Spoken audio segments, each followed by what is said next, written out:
दान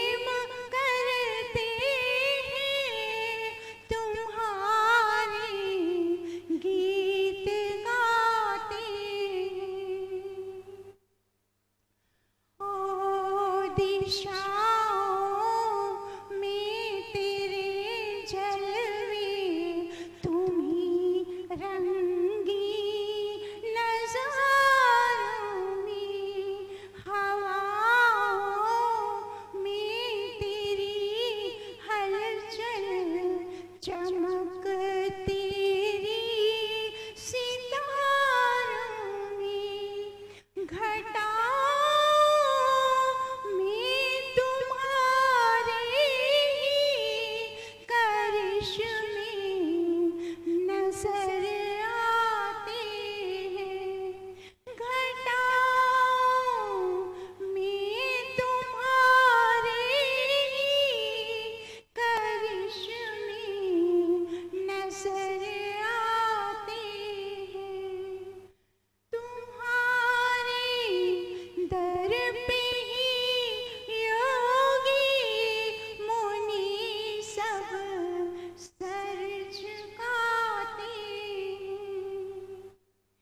हो बसा हर एक के दिल में, तो फिर भी दूर है, लेकिन कोई जाने न पहचाने, बड़ा मशहूर है, लेकिन निराली शान है तेरी, पथिक गा गा सुनाते हैं। निराली शान है तेरी, पथिक गा गा सुनाते हैं। तुम्हारे दर पे ही योगी मुनि सब सर झुकाते हैं। तुम्हीं से प्रेम करते हैं, तुम्हारे गीत गाते हैं। ओ तुम्हारे दर पे ही योगी मुनि सब सर झुकाते हैं।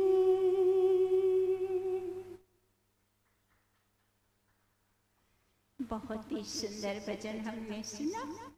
तो भजन में क्या बताया कि ऋषि मुनि योगी, तो हमारे ऋषि मुनि योगी इन्होंने पूरा जीवन ईश्वर को समर्पित कर दिया।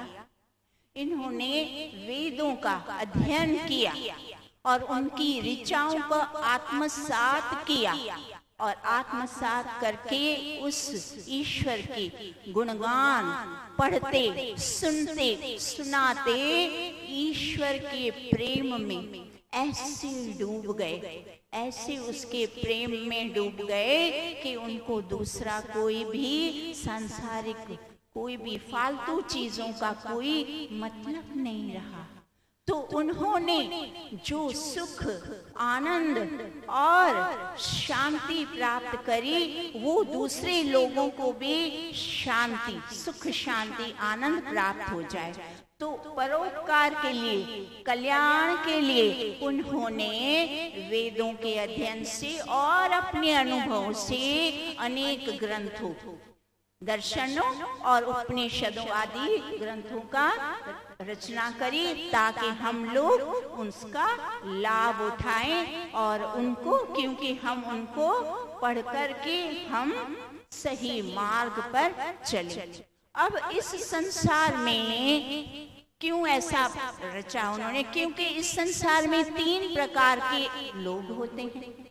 प्रथम तो वो होते हैं जो ईश्वर की सत्ता को नहीं मानते, नकार देते, ईश्वर की सत्ता को ही नकार देते हैं, जिसको कहते हैं नास्तिक। अच्छा, अब इनसे पूछो कि अच्छा यह सारी सृष्टि जो बनी है तो किसने बनाई? तो बोलते हैं अपने आप बनी।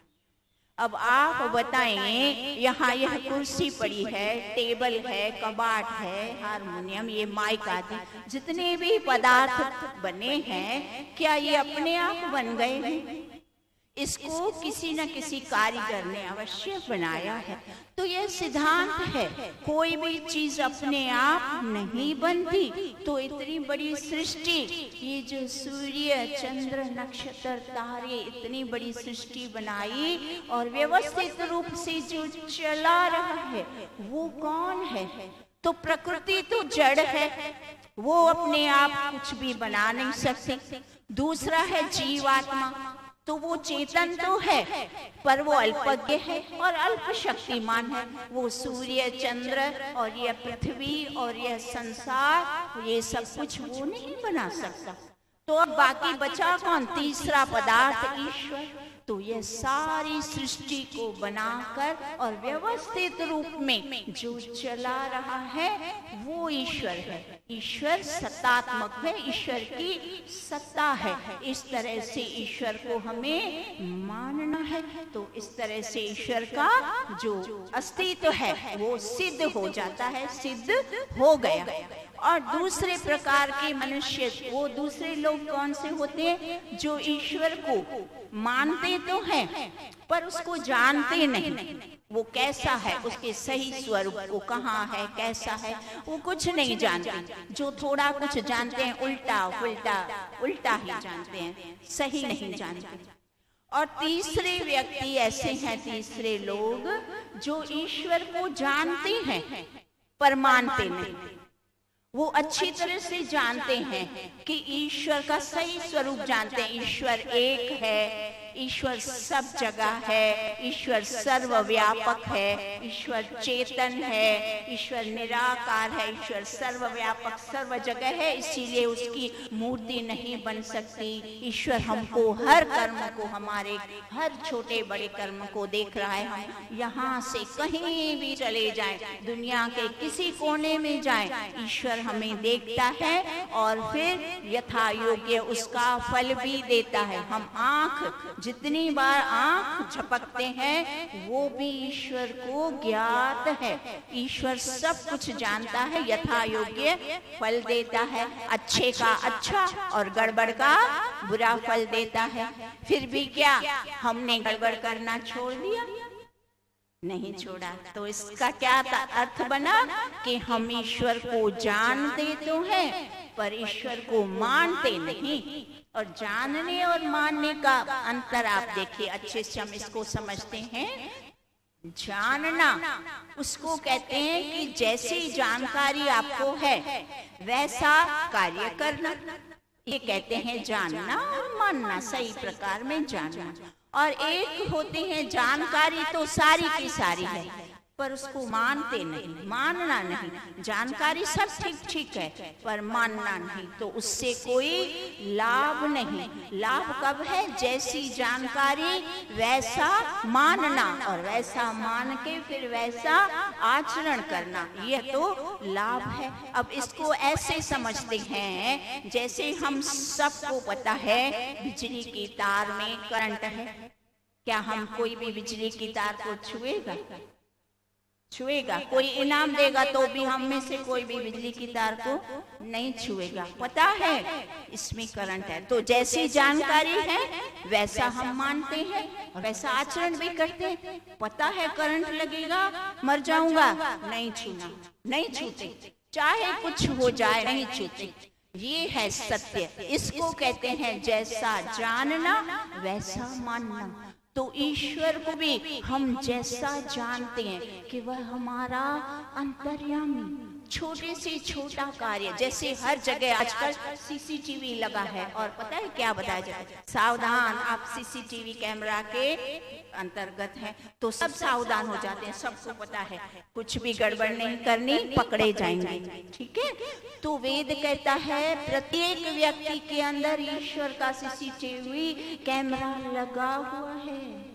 वो बाहर का सीसीटीवी कैमरा तो आपके शारीरिक क्रिया को मात्र पकड़ेगा, मन की कोई भी विचार को, मन की क्रिया को कोई भी यंत्र दुनिया का नहीं पकड़ सकता, पर ईश्वर की कैमरा, ईश्वर तो ऐसा अंतर्यामी कि वो हमारे मन को भी, मन में हम जो भी हमारे मानसिक कर्म होते हैं उनको भी वो जानता है और उसका भी फल देता है। इसीलिए ईश्वर, उस ईश्वर का नाम पता है? चित्रगुप्त। वो चित्र खींचता रहता है, गुप्त तरीके से सारा समय हमारा चित्र लेता रहता है और फिर उसके अनुरूप हमें फल भी आता है। इसीलिए ईश्वर का जो भी कार्य है वो बड़ा व्यवस्थित, एकदम से ज्ञान से परिपूर्ण न्यायकारी। तो वो जैसा न्यायकारी है वैसा फल देता है। तो हमें जैसी जानकारी है वैसा करना, तब ये सारी दुनिया, आप पता है, सबको पता है, सब लोग ज्यादातर बोलते हैं कि हाँ ईश्वर सर्व जगह है, पर फिर भी पाप होता है ना, पाप करते हैं ना। वो पाप कर्म कब बंद हो जाएगा? जब वो जैसा जानते हैं वैसा मानेंगे। ईश्वर हमें देख रहा है, तब सबसे बड़ा लाभ पता है क्या होगा? कि पाप कर्म बंद हो जाएगा। कोई पाप कर ही नहीं सकता। क्यों? क्योंकि पता है ईश्वर देख रहा है, ईश्वर देख रहा है, उसका दंड आएगा। दंड कोई भोगना नहीं चाहता। जब कोई दंड भोगना नहीं चाहता तो फिर कोई कर्म भी नहीं करेगा, तो सारी दुनिया में सुख शांति हो जाएगी ना, अपराध रहित सारा संसार हो जाएगा। तो इस तरह से हमें यह बातें बताई जा रही। एक छोटे से हम दृष्टांत के साथ, एक नट, वो नट होते हैं ना, रास्ते में बैठ करके और अपनी कला दिखाते हैं, बड़े माहिर होते हैं, साधना करके आते हैं। तो एक नट ने एक इमारत से और दूसरी इमारत के बीच जो जगह होती है उसके ऊपर रस्सी बांध दी और बच्चे को लेकर, और वो पूरी रस्सी धीरे धीरे बैलेंस बना के बड़ी साधना की थी, एक तरफ चला गया। और नीचे सब खड़े जो भी लोग देख रहे थे उनसे पूछा कि आपको विश्वास है कि मैं यहाँ से अभी वापस इस दूसरी जगह भी, दूसरी जगह पार कर सकता हूँ? सबने कहा हाँ, आप तो बहुत ही माहिर हो, आप बड़े खिलाड़ी हो, आपकी साधना बहुत है और आप कर सकते हैं। नट ने पूछा, सच्ची सोच कर बताओ, क्या पक्का विश्वास है? तब सब लोगों ने कहा हाँ पक्का विश्वास है, आप जाइए, आप दूसरी तरफ जा सकते हैं, आप जाओ। अब नट ने पता है क्या कहा? नट ने कहा अब मैं दूसरी तरफ तो जाऊंगा, पर आप में से कौन अपना बच्चा में मेरे कंधे पर बिठाएगा? तब सब लोग धीरे धीरे करके खिसक गए, कोई नहीं खड़ा रहा। आप सोचें हमारी सबकी भी यही स्थिति है नट की जैसी।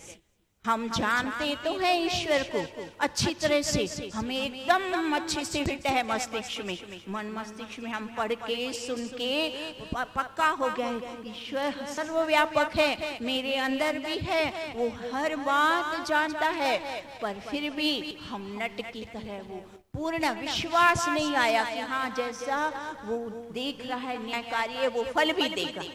हम उसके फल को भूल जाते हैं, हम जानते हुए भी भूल जाते हैं। तो यह भूलना नहीं। आज भजन के पहले हमने जो बहुत ही सुंदर मंत्र को सुना, वो मंत्र हम ईश्वर की प्रार्थना उपासना में भी हमेशा करते हैं। यजुर्वेद का मंत्र 3रा अध्याय और मंत्र संख्या 30 में, विश्वानि देव सवितर्दुरितानि परासुव यत् भद्रं तन्न आसुव। एकदम सिंपल सा इसका अर्थ है विश्वानि अर्थात संपूर्ण। विश्वानि देव, देव किसको कहते हैं? जो सदा परोपकार करता है, शुभ कर्म करता है, निष्काम करता है, हमेशा परोपकार करता है, उसको देव कहते हैं। विश्वानि देव सवितर, सविता, ईश्वर का नाम सविता क्यों है? क्योंकि उसने सृष्टि की रचना की, सृष्टि को उत्पन्न किया, इसलिए उसको सविता कहते हैं। तो विश्वानि देव सवितर दुरितानि, दुरितानि अर्थात दुर्गुण, दुर्व्यसन और दुख परा दूर कीजिए हमसे। तो दुर्गुण क्या बताया? दुर्गुण, तो दुर्गुण 2 प्रकार के होते हैं। एक तो होते हैं स्थूल दुर्गुण, जैसे चोरी करना, लूटपाट करना, मारपीट करना, गाली गलौज करना, झगड़े करना आदि आदि जितने भी जो दिखाई देते हैं हम सबको गलत कार्य जो लोग करते हैं, सरकार भी देखती है, पकड़े जाते हैं। और सरकार ने उन लोगों के लिए क्या किया है? जेलें बनाई है। जितना अपराध उतनी सजा, उतने समय तक जेल। तो ये तो हुए स्थूल दुर्गुण। अब दूसरी दुर्गुण है सूक्ष्म दुर्गुण। तो सूक्ष्म दुर्गुण क्या है? असत्य बोलना, फिर झूठ बोलना, छल कपट करना, ईर्ष्या करना, अभिमान करना, ये द्वेष करना, ये सारे के सारे क्या है? सूक्ष्म दुर्गुण है। तो अब इन सूक्ष्म दुर्गुणों को सरकार तो इसका, इन अपराधों का दंड नहीं देती। अब वेद में क्या कहा है कि मनुष्य जो भी कर्म करता है उन सारे कर्मों का फल अवश्य में उसको मिलता है।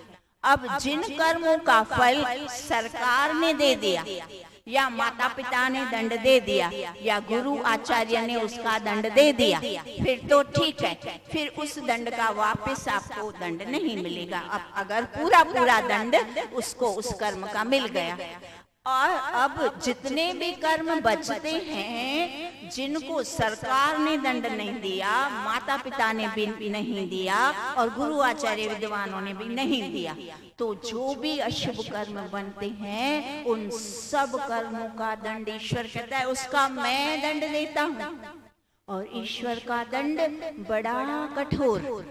ईश्वर ऐसा दंड देता है, ईश्वर ने ऐसी जेलें बनाई है, ऐसी जेलें बनाई है। ये जो मनुष्य योनि है उसके अलावा इस सृष्टि में जितनी भी योनियां हैं, जलचर, थलचर, नभचर, जितने भी ये योनियां हैं वो सारी की सारी योनियां ईश्वर कहता है ये मेरी जेलें हैं।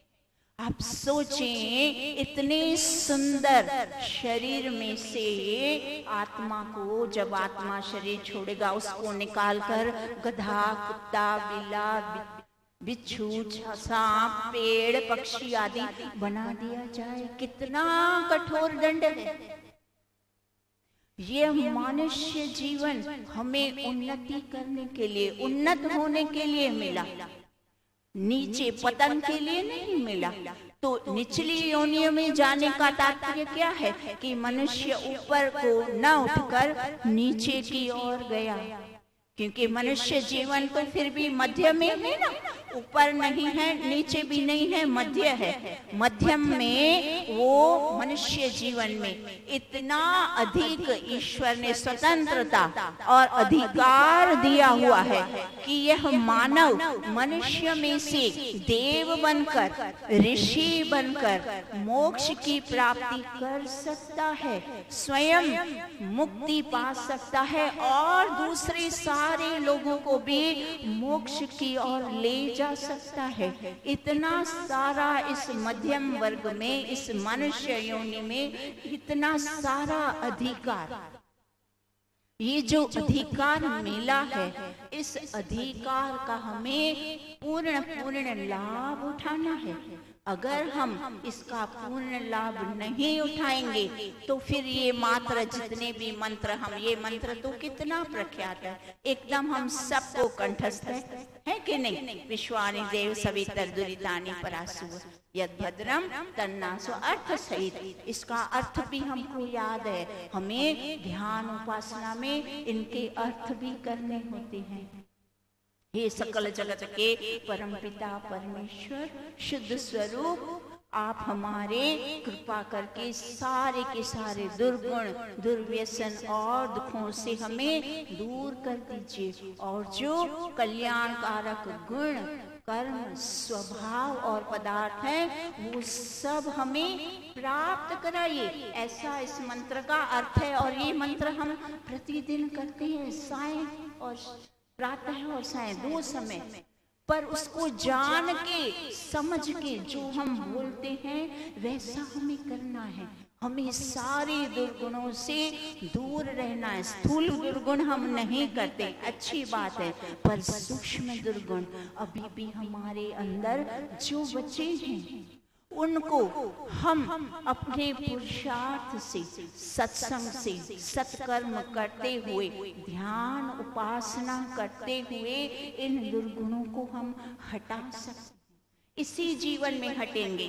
देखिए, ये जो मैं ऋषि दयानंद सरस्वती ने सत्यार्थ प्रकाश के सप्तम सप्तमोल्लास में क्या बताते हैं, जैसे शीत से आतुर पुरुष का अग्नि के पास जाने से शीत की निवृत्ति हो जाती है, वैसे परमेश्वर का सामीप्य प्राप्त होने से सब दोष दुख छूट कर परमेश्वर के गुण कर्म स्वभाव के सदृश जीवात्मा के गुण कर्म स्वभाव पवित्र हो जाते हैं। इसीलिए ईश्वर की स्तुति प्रार्थना उपासना अवश्य करनी चाहिए।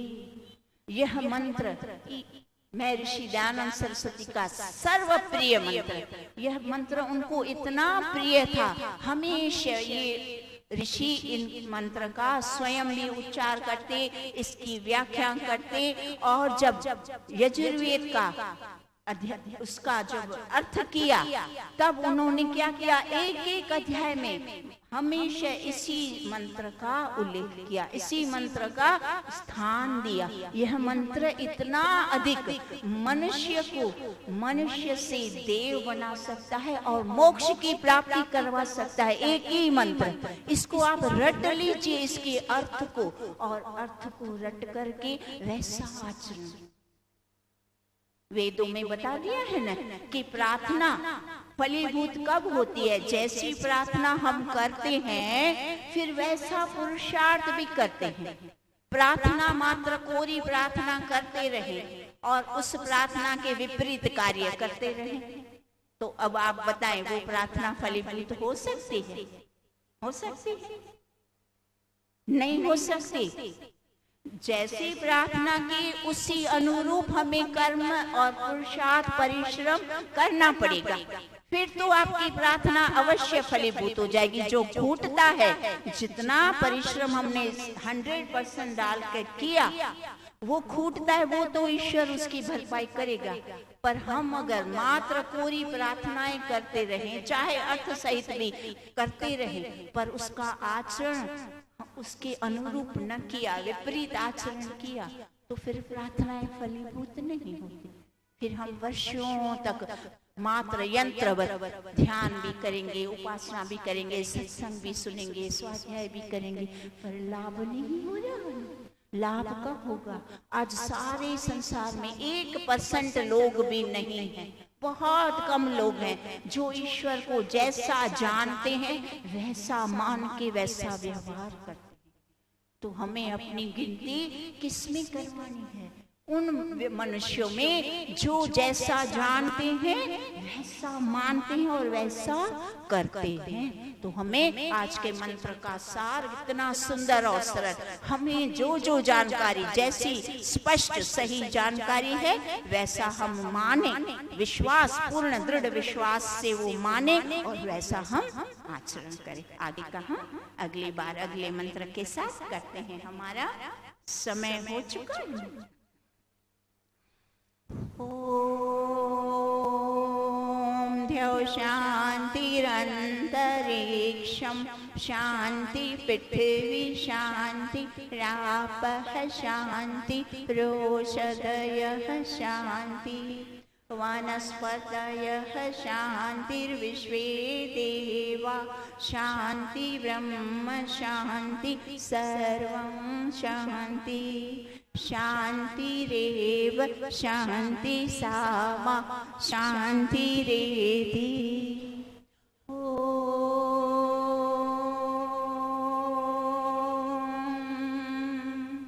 शांति शांति शांति। सर्वेभ्यो नमः।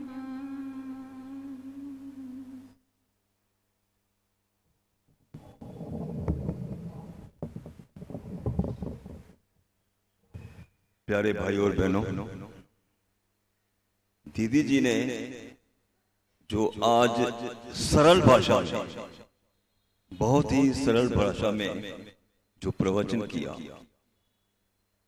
जानना, मानना और उसका आचरण करना, इतना सरल और अच्छे अच्छे मिसालों के तौर पे उन्होंने जो हमें प्रवचनों द्वारा समझाया है, ये तो बहुत इजी है। मैं समझता हूं ये हर इंसान कर सकता है, और अगर हम इनके प्रवचनों और उसके आधार पर अपने में अमल लाएंगे तो मैं समझता हूं बहुत सुखी होंगे। अपने को सुखी करना हो तो मैं समझता हूं हमारे दीदी के प्रवचन अवश्य सुनने चाहिए। धन्यवाद।